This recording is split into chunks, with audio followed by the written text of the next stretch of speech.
Bueno, para seguir profundizando sobre el tema, estamos en comunicación con María Castiglioni, ella es economista de CIT. Te agradecemos mucho por tu tiempo. Aquí Lorena Toso y Javier Borelli te saludamos. ¿Cómo te va? ¿Qué tal? ¿Cómo andan? ¿Qué tal, María? Bueno, empezamos por esta noticia. Te queremos pedir una opinión porque sabemos que si bien el salario mínimo hoy realmente no regula a los trabajadores formales, sí cumple un rol determinante para muchas cuestiones, como pueden ser los programas sociales y como puede ser un poco también los ingresos del trabajador informal. ¿Cómo ves esta caída a pique que estamos viendo en los últimos años? Bueno, en primer lugar, acá hay una combinación de dos cosas. La inflación, es decir, el hecho de que el poder adquisitivo del peso se va disminuyendo y ahora estamos a un ritmo tremendamente elevado, ¿no? Una tasa anualizada en los últimos meses arriba del 100%, y eso quiere decir que todos los meses, si el salario mínimo, cualquier precio que se defina queda quieto, bueno, todos los meses se va diluyendo, erosionando el poder de compra, ¿no? Y por otro lado, lo que vemos es que una economía que desde el año 2011 en adelante prácticamente no crece, mientras que la población viene creciendo en los últimos 12 años, por lo tanto, la economía en su conjunto no está generando más valor agregado. Entonces es muy difícil que los salarios, cuando uno mira a largo plazo, le puedan ganar a la inflación, lamentable. Entonces acá tenés como dos cuestiones, la inflación y el poco crecimiento económico, que este año, lamentablemente en ese sentido, no hay buenos pronósticos, sino te diría más bien muy complicados. Claro. ¿No? María, sí, perdón. No, digo, en esa serie de variables que uno va teniendo en cuenta y que por supuesto todos entendemos, o por lo menos la gran mayoría tratamos de entender para poder, por lo menos saber de dónde surge toda esta historia que nos tiene tan complicados a la hora de llegar a fin de mes con nuestros salarios. ¿Por dónde se empieza para resolver? ¿Cómo es esta historia? Siempre uno se termina preguntando, bueno, ¿es el huevo o la gallina? ¿Por dónde empezamos para resolver este problema? Yo diría que respuestas rápidas no hay, lamentablemente. Yo diría sí hay que pensar en un plan integral. Hay una paradoja muy grande. Argentina está en estos problemas que veníamos hablando recién y que también se experimentan en lo que es otro síntoma de los problemas y desequilibrios, que es lo que se llama la brecha cambiaria, ¿no? Un tipo de cambio oficial que es la mitad de los otros tipos de cambio a los que se pueden acceder. Y un banco central que pierde reservas, que es algo que en la economía al día a día no nos afecta, o sea, no lo vemos como ciudadanos, pero sí nos afecta indirectamente porque esto impacta obviamente en los costos, impacta en la inflación, impacta en la capacidad de crecer si hay restricciones a las importaciones y a la larga nos termina complicando, ¿no? Entonces creo que sí tiene que haber un plan integral para cosas. Primero, atacar las causas que terminan generando inflación, es decir, lograr tener un gobierno, nación, provincias y municipios que hoy gastan el equivalente al 40% de lo que la economía produce cada año, o sea, el PBI, es gasto público. Bueno, evidentemente que este nivel de gasto es demasiado alto y por otro lado vemos que no se traduce en buenos servicios públicos, entonces la gente tiene esa paradoja. Pago muchos impuestos, los que pagan impuestos pagan muchísimos impuestos, hay mucha informalidad a su vez, porque hay carga tributaria muy alta, y finalmente no se me retribuye. Y eso también asfixia a la economía y hace muy difícil ser productivo. O sea, las empresas que tienen empleados en relación de dependencia muchas veces tienen una carga tributaria tan alta, una economía que no crece, que obviamente les es más difícil poder pagar mejores salarios, ¿no? Entonces, María, sí.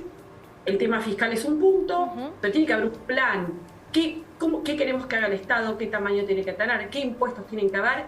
Lograr equilibrio fiscal para poder bajar la inflación y que eso sea sostenido. Porque si estamos solamente pensando en los parches para llegar al mes que viene, no hay una confianza o cambio de expectativas de que esto va a poder torcer el rumbo. Claro. Y paralelamente aprovechar, el mundo nos está dando una oportunidad, es decir, hay muchos desafíos en el mundo, pero a la vez el mundo está necesitando alimentos, energía, bueno, María, aprovechar eso para justamente poder generar más empleo y poder pagar mejores salarios. No hay otra manera que, salvo, cuando, como vos decís, retocar un salario, pero a la larga esto es algo muy de corto plazo. Y si miramos a los trabajadores no registrados, como ustedes decían, las estadísticas marcan que el año pasado aumentaron apenas 65% los salarios promedio del sector no registrado. Inflación de más de 100. Volvieron a perder. Claro. María, ahora, respecto de estas cuestiones que vos estás analizando en la Argentina, le suma un elemento que es la sequía, que se acaba de producir, otro elemento que es el gasoducto de Vaca Muerta que todavía no está terminado, que dicen que a mediados, calculamos fines de año, va a estar productivo, recién el año que viene podría cambiar un poco todo lo que tiene que ver con los gastos en energía y quizás algunos ingresos adicionales. Esto quiere decir, o sea, ¿de qué manera podría hoy la Argentina generar un incremento de divisas? Porque desde la oposición, por ejemplo, plantean, algunos hablan de un golpe rápido, ¿no? Un golpe rápido que implique una devaluación. ¿Esa devaluación no te preocupa cómo podría impactar justamente en estos sectores vulnerables que son los que estamos hablando, que están no registrados, que vienen perdiendo contra la inflación? Mira, hoy tenés un tipo de cambio que está devaluándose a nivel oficial 6% o algo así por mes. Sí. Y sin embargo, la inflación está, y ya en años anteriores donde la devaluación era menor que la inflación seguía en su ritmo, porque en definitiva el problema que tenés hoy es que hay más pesos en la economía dando vueltas o en el Banco Central retenidos con el IC de lo que la gente quiere, y eso es lo que está generando inflación, con lo cual yo te diría, acomodar el tipo de cambio, siempre algo de inflación te genera, por eso no lo puedes hacer suelto. Tiene que ser en el contexto de un plan. Devaluar así solo, y más en Argentina, con la historia que tenemos los argentinos, cuando se salta el tipo de cambio, creemos que es el comienzo de una crisis y queremos comprar dólares. O sea, es como que generás una crisis adicional. Entonces sí, devaluar solo claramente no es camino, pero también lo que vemos es que este tipo de cambio desincentiva otras exportaciones. Hoy, como vos mencionabas, el sector, la sequía va a generar pérdidas de alrededor de 15.000 millones de dólares en exportaciones, y aparte otras exportaciones ya se anticiparon el año pasado con el dólar soja 1, el dólar soja 2, con lo cual es difícil encontrar buenas noticias para dar en este sentido. Entonces pensar en otros sectores que puedan exportar en el corto plazo va a ser medio difícil de conseguir, por eso digo, es un dilema, yo diría, más para pensarlo en un poco más largo, ¿no? Ahora, María, se está hablando y se está presumiendo que esto podría llegar a ser parte de algún anuncio en un futuro bastante cercano.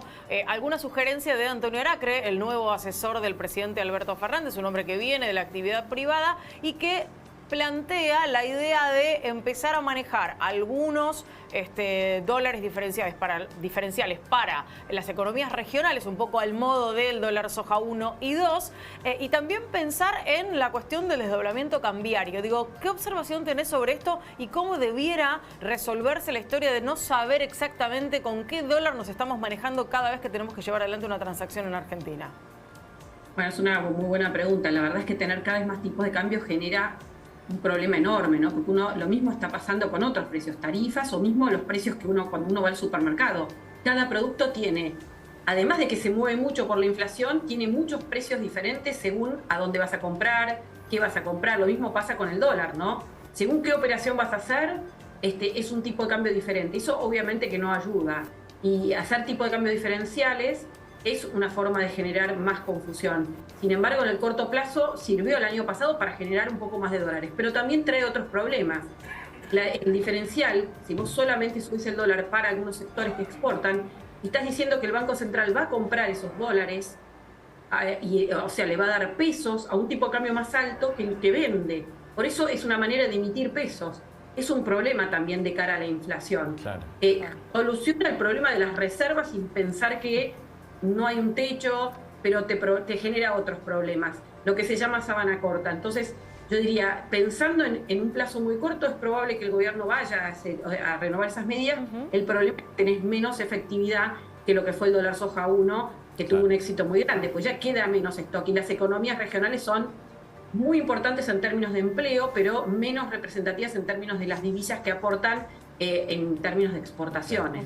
María, hay otra cuestión que quiero sumar a la charla y que es difícil de entender a veces para el argentino, por eso te pido a ver si nos podés hacer un poco de pedagogía al respecto. Estamos leyendo todos que hay una crisis financiera internacional, que empezó con el cierre de un banco en Estados Unidos, que después cerró otro, que después en Suiza, donde todos creíamos que era la banca por lo menos más estable, bueno, otro que cayó en un problema, nadie lo quiso rescatar, y hoy la noticia de que la Fed de Estados Unidos se une a los bancos centrales europeos para hacer una especie de salvataje entre sí.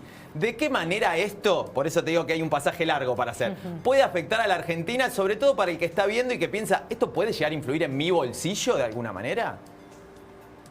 Mira, todavía no sabemos cómo va a terminar esta historia afuera. Creo que con la experiencia de la crisis 2008-2009 que hubo en Estados Unidos y en Europa, que había sido lo que se llamaba subprime, o sea, Sí.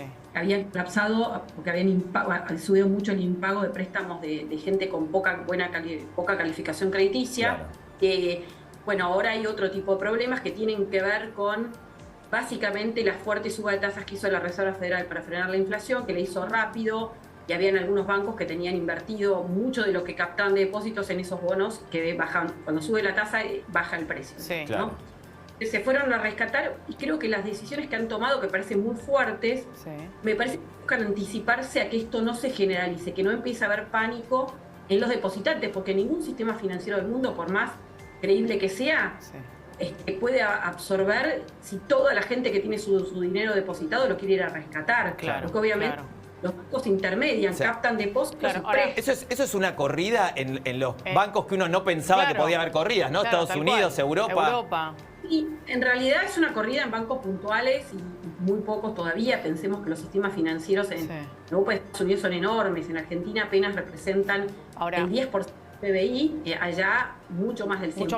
Mucho más. Pero quiero preguntarte algo bien concreto referido a la Argentina. Digo, en aquel momento, la crisis 2008-2009 internacional nos termina pegando. Algunos economistas, colegas tuyos, sugieren que la idea de la diferencia entre aquel momento y este tiene que ver con el rápido salvataje que se hizo o se está haciendo por estas horas, a diferencia de aquel momento en el que dijeron, no, bueno, las cosas se van a ir acomodando solas y nunca se acomodaron. Y la otra cuestión es esto de ir y sacar el dinero. Digo, hoy es mucho más fácil que tener que ir hasta un banco a hacer un trámite, sacarlo y demás. Digo, hoy lo tenés en tu teléfono, podés hacer lo que quieras. Todo es más rápido, por eso creo que la reacción también es más rápida. De todas maneras, creo que a Argentina hoy esto no le impacta tanto porque no estamos yendo a los mercados internacionales Ajá. a colocar deuda. Cuando uno mira a los vecinos, sí están más conectados financieramente con el mundo. Nosotros no, porque tenemos un riesgo país muy alto, es decir, no podemos colocar. Lo que tenemos es, en términos de lo que es dólares, una deuda reestructurada que Claro. todavía en este año, con lo cual no hay demasiado problema, porque los países lo que hacen es no van pagando lo que vence, sino que van renovando. Lo mismo con el acuerdo con el fondo, se va renovando, digamos, nos dan desembolsos para pagar lo que va venciendo, con lo cual no debería en ese sentido tener problemas, pero obviamente es una buena noticia que el mundo tenga problemas, porque si crece menos, en definitiva, demandan menos lo que puede producir Argentina, no ya inmediatamente, pero puede ser un problema. Por eso creo que hay que esperar. Nunca es una buena noticia esto que está pasando. Me parece que es mucho más para Argentina relevante el tema de la sequía y los problemas que tenemos domésticamente que por ahora lo que pasa a nivel internacional. María, te queremos agradecer por la claridad y por tu tiempo también. Seguramente en esta situación tan cambiante que vimos acá, volvamos a molestarte próximamente. Un gusto. Buenas noches. Muchísimas gracias, María. Bueno.